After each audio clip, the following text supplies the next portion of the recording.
UPSC CSC 2026 extreme toughest paper GS paper 1 का रहा।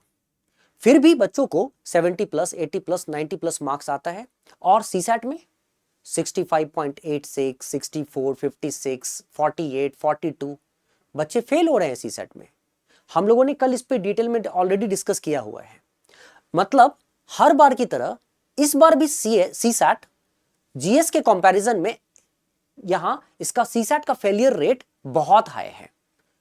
अब आप सवाल यह है कि जीएस में इतना घबरा गए, हम इतना घबराए हुए हैं, इतना मुश्किल पेपर आया, फिर भी बच्चे 70 प्लस स्कोर कर रहे हैं, 80 प्लस स्कोर कर रहे हैं, 90 प्लस स्कोर कर रहे हैं और सीसैट में बहुत बड़े नंबर में फेल हो रहे हैं। क्या रीजन हो सकता है इसका? मैंने आपको बताया है कि इसका फेलियर रेट का रीजन मात्र इसलिए फेल हो रहे हैं बच्चे क्योंकि जीएस पेपर में की तरह सीसैट पेपर भी आपसे टाइम मांगता है। सीसैट पेपर आपसे प्रैक्टिस मांगता है, आपका फुल प्रिपरेशन मांगता है, आपका डेडिकेशन मांगता है और जो logical study through out year चाहिए आपके लॉजिक के डेवलपमेंट के लिए, पूरे सिलेबस के कंप्लीशन के लिए, सही तरीके से एनालिसिस के लिए, हाँ वो टाइम आपके पास नहीं है देने को। सच सच आप खुद से सोच के देखिए, क्या हम पूरे इंडस्ट्री में माइंड वॉश्ड हैं कि नहीं है?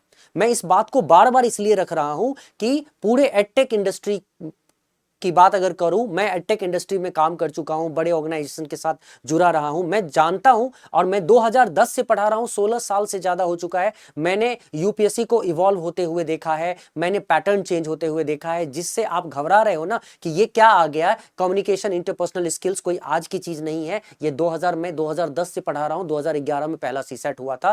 पहले उस समय से ही आपका पूरा का पूरा जो आप सिलेबस है ना, वो इन सब कुछ उसमें आ रहा है कि क्या लिखा होता है सिलेबस में आपका, या वहां पे क्या होता है, basic numeracy and order of magnitude, basically arithmetics मतलब मैथ्स। उसके बाद आपको logical, analytical and general mental ability, analytical reasoning, logical reasoning, general mental ability. उसके बाद क्या होता है, रीडिंग कॉम्प्रिहेंशन। उसके बाद क्या था, डेटा इंटरप्रिटेशन। उसके बाद क्या था, तो वहां इंटरपर्सनल एंड कम्युनिकेशन स्किल्स। उसके बाद क्या था, डिसीजन मेकिंग। डिसीजन मेकिंग में कैसे पेपर आया करता था बच्चे, वहां पे मार्क्स में कोई डिडक्शन नहीं होता था, जो कि आपने गलत कर दिया तो आपसे मार्क्स डिडक्ट हो जाएगा। वहां पे बेस्ट आंसर जिसका होगा उसको फुल मार्क्स मिलेंगे, उसके बाद जिसका आंसर होगा उसको उससे कम मिलेगा। इस तरह से होता था। मैंने एवोल्यूशन देखा है, मैंने देखा है कि किस तरह से यूपीएससी आपको सरप्राइज देती है, किस तरह से यूपीएससी आपको शॉक करती है, कैसे पैटर्न इवॉल्व होता है। तो मैं आपको बता रहा हूं, बच्चों का माइंड वॉश किया गया है ये इन लोगों का जीएस हैवी इंडस्ट्री की वजह से। उन्होंने ऐसा दिखा दिया बच्चों को कि ये प्रीलिम्स जीएस बेस्ड, यूपीएससी का जो प्रीलिम्स है वो जीएस से ही होगा। क्या इसमें अरे कोई बहुत ज्यादा मैटर नहीं करता है। हमेशा दिखाया गया है कि सीसैट एक सेकेंडरी प्रोजेक्ट है, सीसैट हमेशा सेकेंडरी है। तो सीसैट क्वालिफाइंग है और सीसैट क्वालिफाइंग है, लेकिन क्वालिफाई कर कहां रहे हैं बच्चे? सबके दिमाग में भर दिया गया है कि जीएस इज प्राइमरी और पूरे थ्रू आउट आप काम कर रहे हो, लेकिन सीसैट क्वालिफाइंग तो है, लेकिन क्वालिफाई कर कहां रहे हैं? यही सबसे बड़ी प्रॉब्लम है कि क्वालिफाइंग दिमाग में भर दिया गया है, माइंडसेट एक ऐसा बना दिया गया है और उस माइंडसेट पे हम चल रहे हैं और हमेशा लास्ट मोमेंट पे, क्वालिफाइंग है ना तो लास्ट मोमेंट में तो क्वालिफाई ही करना है बस, तो हम क्वालिफाई कर जाएंगे लास्ट मोमेंट में। ठीक है, ये माइंडसेट से बच्चे चल रहे हैं और यही रीजन है कि सबसे ज्यादा फेलियर जो सीसैट में हाथ लग रहा है। पूरे साल जरूरत पड़ती है आपको। सीसैट इंट्रोडक्शन हुआ ही था इसलिए कि आपको वो लॉजिकल बना सके, एनालिटिकल स्किल आपका डेवलप कर सके। और सच बताऊं तो एनालिटिकल स्किल 2 दिन में डेवलप नहीं होता है, 2 महीने में डेवलप नहीं होता है, ये सालों भर की मेहनत होती है। 16 साल से नहीं, मैं 19 साल प्लस, अब तो 20वां साल होने जा रहा है, मैं पढ़ा रहा हूं और 20 आज भी मैं बता रहा हूं कि मुझे लगता है कि एनालिटिकल स्किल डेवलप मुझे रोज करना होगा, तब जाके एक समय में उस लेवल तक सोच पाऊंगा, उतना फास्ट डिसीजन ले पाऊंगा। मैं इन सब चीजों में बहुत ज्यादा अब नहीं जा रहा हूं, मैं आपको बस इतना बता रहा हूं कि ये माइंड पूरा एडटेक इंडस्ट्री ने माइंड वॉश किया हुआ है, ये पूरी तरह से माइंडसेट बना दिया है और बच्चे भी उसी माइंडसेट पे अभी चल रहे हैं। मैं आपको आज बता रहा हूं ना, कई बच्चे फिर से वही चीज दोहराएंगे। मैं अभी 6 महीने 8 महीने से बता रहा हूं बच्चों को, सारी चीजें बताता रहा हूं कि यूपीएससी ऐसे पूछती है, ऐसे पूछती है, पैटर्न ऐसे इवॉल्व होता है। और ऐसा कभी कभी हो जाता है कि बस 1 महीने 1.5 महीने पहले बच्चे आते हैं, 2 महीने पहले बच्चे आते हैं, सर बचा लो। और हमें भी बहुत ही प्रिसाइज स्टडी करवाना पड़ता है बच्चों को और उस समय बहुत मुश्किल होता है। हर चीज अगर बताएंगे ना, बच्चे कर भी नहीं पाते हैं। और उस समय पूरी तरह से स्टडी, पूरी तरह से सिलेबस को कवर करना जो हम चाहते हैं, अपनी ओर से चाहते हैं, वो कराना भी मुश्किल हो जाता है, क्योंकि बच्चों का माइंडसेट ये बन गया है। ठीक है, और जो मैं आगे आप लोगों के लिए ये कोर्स तो मैं बाद में, लेकिन जो सबसे ज्यादा इंपॉर्टेंट है, मैं आपसे बस ये सवाल बार बार पूछता हूं, मैं फिर से पूछता हूं, आखिर इतना एक्सट्रीम जीएस टफ होने के बावजूद बच्चे क्यों इतना अच्छा, आपको मैंने स्क्रीन शॉट शेयर किया ना इससे पहले वाले वीडियोस में, आप देख लो। आपको और चाहिए, मुझे हाई करो, मेरे व्हाट्सएप पे मैं भेजता हूं, मैं दिखाता हूं मेरे कितने स्टूडेंट्स, बाकी लोगों के कितने स्टूडेंट्स, मैंने सारे स्क्रीनशॉट्स रखे हुए हैं, जो कह रहे हैं कि मैं सीसैट में फेल हूं, सीसैट में फेल हूं, मैं जीएस में आ रहा है मेरा 70+, कोई कह रहा है 90+। मेरे इंस्टाग्राम पे जाके देखो, सब समझ में आएगा कि किस तरह से मार्क्स आ रहा है, क्या नहीं आ रहा है। ठीक है, तो ये चीज आपको समझना होगा। ठीक है, तो मेरा जो सवाल है सबसे इंपॉर्टेंट आपसे बस इतना सवाल है बेटा, कि मुझे आप बताओ ये चीज कि अगर इतना एक्सट्रीम टफ था पेपर, फिर भी आपने जीएस में 70+, 80+, 90+ स्कोर किया ना। जानते हो क्यों किया? आपने इसलिए किया क्योंकि आप जीएस में डेडिकेटेड स्टडी कर रहे हो, आप जीएस में पढ़ाई करते हो, आप बहुत हार्ड वर्किंग हो, आप मेहनत कर रहे हो, पूरे साल आप पढ़ते हो जीएस को। और जब आप किसी चीज में शिद्दत से लगे रहते हो ना, पूरे साल लगे रहते हो, पूरी मेहनत लगाते हो ना, तो कहीं ना कहीं वो कितना भी टफ से टफेस्ट पेपर भी क्यों ना हो, आप उसमें मौका निकाल लेते हो और आप उसमें अचीव कर पा रहे हो। ये जो आपका 70+, 80+, 90+ है, उन बच्चों का जिसे आया है, वो आपकी मेहनत का फल है। इतना मुश्किल पेपर में भी आया है क्योंकि आपने पूरे साल मेहनत करी है। आई होप आप मेरी बात को समझ रहे हो। वहीं पे आप सीसैट को सेकेंडरी मान के, क्वालिफाइंग मान के लास्ट मोमेंट पे मेहनत करते हो। और मैक्सिमम बच्चों को मैं, आप देखना, मेरे रील्स को देखो, मेरे वीडियोस को देखो, आपको पता चलेगा, मेरे ऑफलाइन क्लासेस को सुनो, हर चीज सुनोगे ना, पता चलेगा। मैं बार बार बोलता हूं, बच्चे एकदम शॉर्टकट ढूंढने लगते हैं, ट्रिकी अप्रोच। आरसी पे फोकस, आरसी में कीवर्ड्स पे फोकस, लास्ट मोमेंट पे कुछ कीवर्ड्स बता दो। ठीक है, लॉजिकल रीजनिंग करेंगे, दो लॉजिकल रीजनिंग करेंगे सर, आरसी करेंगे सर, लो जाओ कर लो आरसी और लॉजिकल रीजनिंग, देखो क्या हुआ। बताते बताते थक गया हूं कि ऐसा नहीं होता है, ऐसा नहीं होता है। अगर आपको लग रहा है कि मैं पहली बार ऐसा बोल रहा हूं, तो जाओ मेरे पीछे वीडियोस वगैरह देखो। मुझे अगर जानते हो तो मेरी ऑफलाइन क्लासेस को समझो। ये देखो, मुझे देखो, मैं तुम्हें दिखा रहा हूं, ये मेरा यूट्यूब चैनल है, ये तो ठीक है। देखो, जब तुम टाइप करोगे ना इंडियाज बेस्ट सीसैट टीचर, देखो क्या नाम आया हुआ है, Kumar mathematics, Kumar Abhishek, founder of Kumar mathematics. ठीक है, बेस्ट सीसैट टीचर आया हुआ है। तुम देखो तो, India's most experience CSAT teacher, देखो तो क्या हुआ है यहाँ पे, Kumar Abhishek, founder of Kumar mathematics. ठीक है, ये आपको दिख रहा है, ऐसे नहीं आया हुआ है, बच्चों के प्यार की वजह से आया हुआ है। ठीक है, आप कोई भी चीज इस तरह की, अब जब आप देख रहे हो ना, आपको समझ में आना चाहिए बच्चे, आप ये बात समझ लो कि यहां पे जो बता रहा हूं मैं, आपके लिए ही बता रहा हूं कि बच्चे, आपको प्रिपरेशन करना पड़ेगा लास्ट मोमेंट पे। ज्यादातर बच्चों ने मुझसे बस एक ही बात कही, और मैं रोज यही बोलता था कि देखना बच्चे यही बात बोलेंगे कि सर बता दो ना, रीडिंग कॉम्प्रीहेंशन के कुछ कीवर्ड्स अगर मिल जाए, रीडिंग कॉम्प्रीहेंशन हम करने वाले हैं, क्योंकि वो आसान पड़ता है। क्यों? क्योंकि बच्चे ना आसान आसान चीजें ढूंढने लगते हैं। ठीक है, उनको समझ में नहीं आता है। यूपीएससी आपके एनालिटिकल स्किल को इंप्रूव करना चाहती है, और आप शॉर्टकट, आप यूपीएससी को कच्चा देना चाहते हो। ठीक है, आप सोच रहे हो कि यूपीएससी को आप ठग लोगे। ठीक है, तो यूपीएससी, बाकी जीएस का पेपर, मैं मानता हूं जीएस का पेपर बहुत ही बेकार पेपर भी बनाया था, मतलब बहुत बेकार। मैं उतना ज्यादा एनालिसिस नहीं करूंगा, मैं ये बोलूंगा कि बहुत सारी ऐसी चीजें तो थी जो फालतू थी।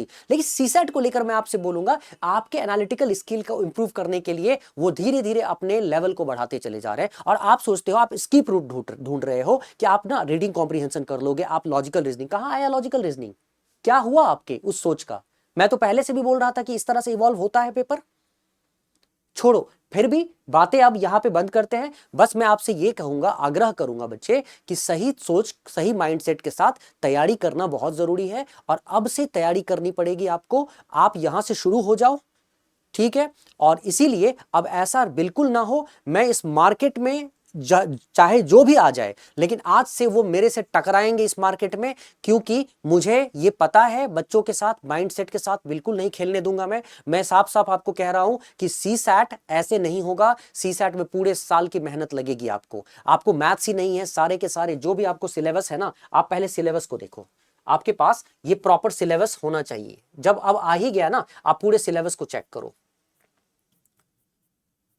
ये है आपका सिलेबस, आज से नहीं है, 2010 से है, 2011 में पहला हुआ था। बेसिक न्यूमेरेसी, ये मैं हमेशा बच्चों को दिखाया करता था। ठीक है, देखो है ना, order of magnitude, data interpretation, general mental ability, logical reasoning and analytical reasoning, decision making and problem solving, ठीक है, comprehension, interpersonal and communication skills. ये है आपका सिलेबस। ठीक है, आपको ये सिलेबस पढ़ना है, ये सिलेबस आपको पढ़ना है। ठीक है बच्चे,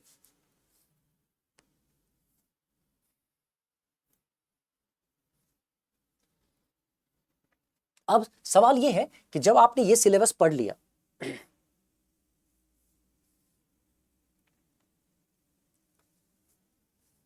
ठीक है, अब इस सिलेबस को पूरा आपको पढ़ना है, आपको ये बात समझना होगा, ये चीज समझनी होगी आपको कि इस सिलेबस को आपको पूरा का पूरा इसलिए भी तैयार करना है कि अब तो आपको दिख गया ना कि कहीं से भी कोई भी सवाल आ सकता है, कहीं से भी आपसे कोई भी सवाल पूछा जा सकता है। ठीक, और आप कुछ भी नहीं कर पाएंगे। तो बस आप ये समझ लीजिए कि यहां एक ऐसा टाइम आ गया है जब हम अपनी तैयारी शुरू करेंगे, और मैं आपके लिए इसलिए एक कोर्स लेकर आया हूं जो पूरे साल के लिए होगा। फाउंडेशनल प्रोग्राम है ये, सी सैट, जो निर्भीक में हमारा निर्भीक सीरीज चलता है। मैं अभी आपको जो दिखा रहा था, ये आप जाओगे ना, ठीक है, रुको यार,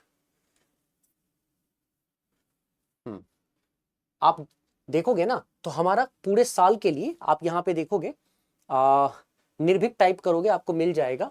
पूरे साल के लिए जो कोर्स होता है निर्भीक नाम से, यहाँ आप निर्भीक गूगल पे टाइप करना तो निर्भीक, निर्भीक 2.0, निर्भीक 3.0 आपको मिल जाएगा। ठीक है, तो ये इस बार हम निर्भीक 4.0 फाउंडेशनल प्रोग्राम लॉन्च कर रहे हैं, हमने कर दिया है, और ये पूरे साल के लिए एक मेंटरशिप प्रोग्राम की तरह होता है। इसीलिए इसमें आपको मैं शुरू से पढ़ाऊंगा, पूरा सिलेबस आपको ही, केवल सिलेबस ही नहीं कराऊंगा, आप मेरे गाइडेंस के अंदर होते हो। ठीक है, और इसलिए आप इतना समझ लो, आपको तैयारी फुल फ्लेजेड वे में करनी है।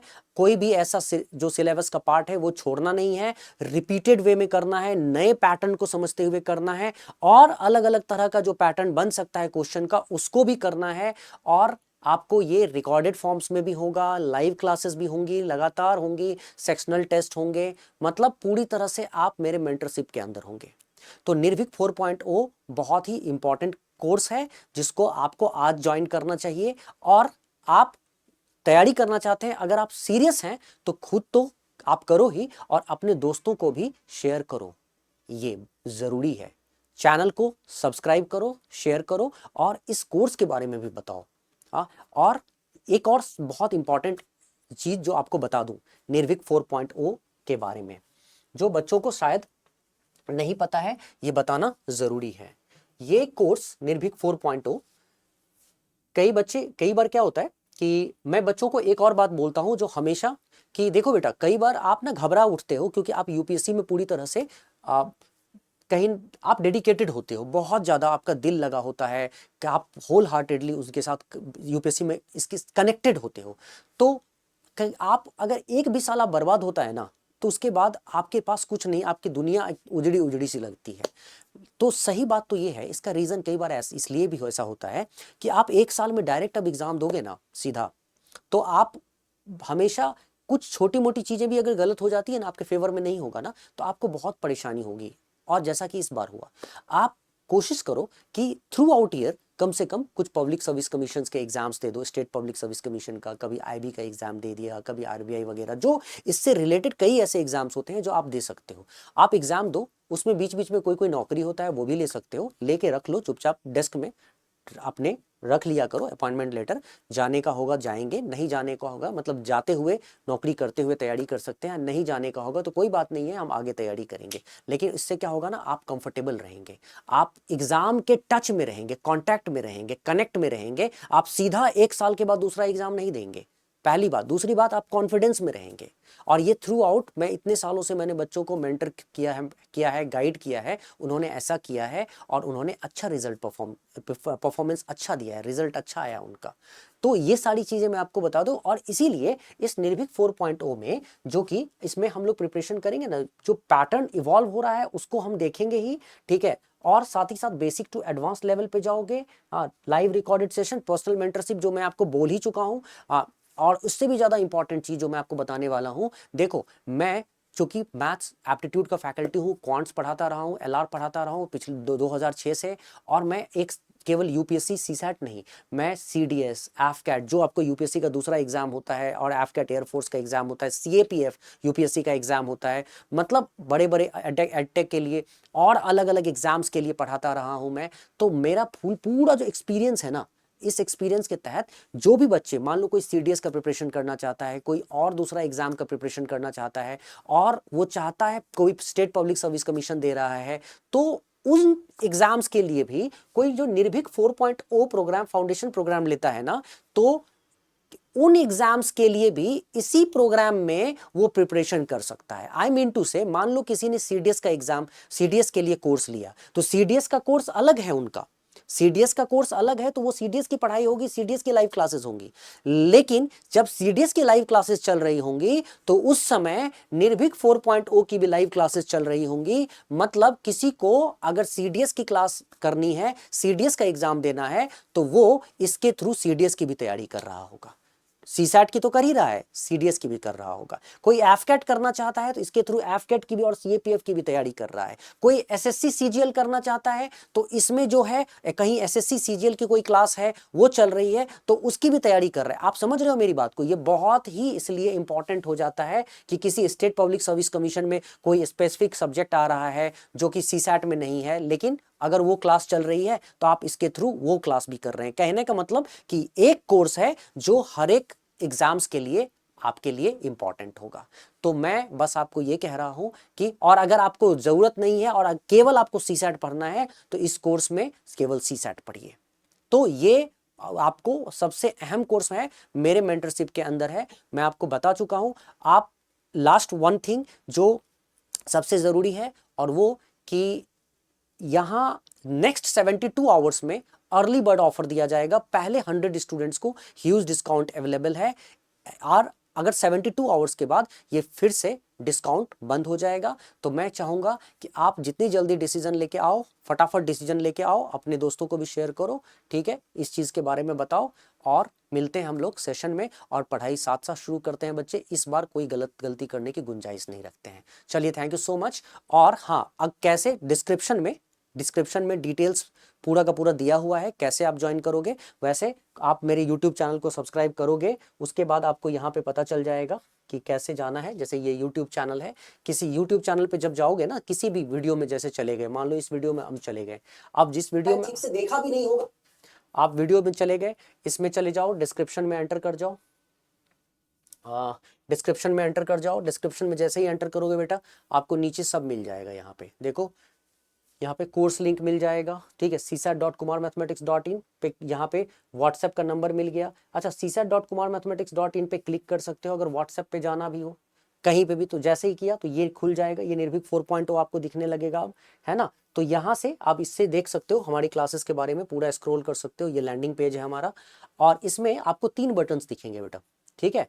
ज्वाइन वाया ऐप, आप सीधा इस पे ऐप क्लिक करोगे ना, आप सीधा ऐप पे पहुंच जाओगे।